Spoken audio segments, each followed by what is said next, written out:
Ïakren Hapadangki Director General of Military Operations DGMO kari Pakistan bat India kan long hadu kapor Janmiet jong khat artre ujamang arajar pesan ong ki kai pot kubor. Kamashwa yakani Ïakren labu ban long hakapor khat arbaje mensngi Henry la Pynkynriah no hakapor Janmiet hakabaan Ïakren Lyngba ka Hotline. Kita long kubor ki kedo bakimla ban tip yakadaw bala Pynkynriah ikapor Ïakren.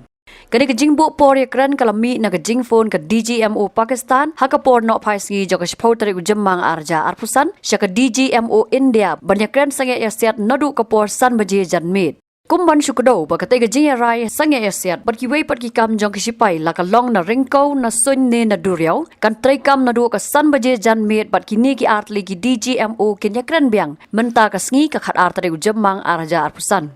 Kani karai sange yasian kalau wan hadin kajing ther nam ding kari India yaki kitem le no ki badon hapo Pakistan bagi jaka ka Kashmir bala kurup da kategori bamarjan kata ha ka step senya joka nyau tare ujamang arja arpusan Lyngba ka operation sendur. Ketika operation sendur kadai ke jubab jongari India Lyngba ki bor sipai ya kajing syasiat yap ki arpo hunringot ki brio hapalgam da ki le no Lashkar i Taiba ki bala kenno ba ai jingkersan da ka Pakistan hakapor no phai sngi jonga arpo artare uyayong arja arpusan.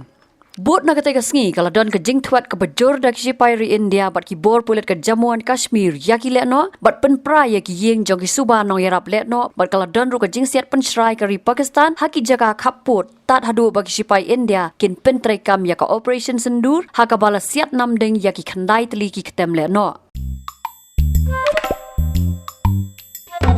Habatin pej bahagi kishap kashap plus F Ka plus F Hakabam bangibam dunaki eki batay kamet namar kata habathiru atau khaw kamlu ka umpnyang kadut pet ya ka sharp plus F hakajing som yaki nutrient kumki vitamin bat ka iron la icon diat bat ka bathau bha kam khta I ka dur jingki mar bam ka jing ma lani ka rukom shed yaki balehi banai kita kadon ka we ka jing mentoy ba kongsan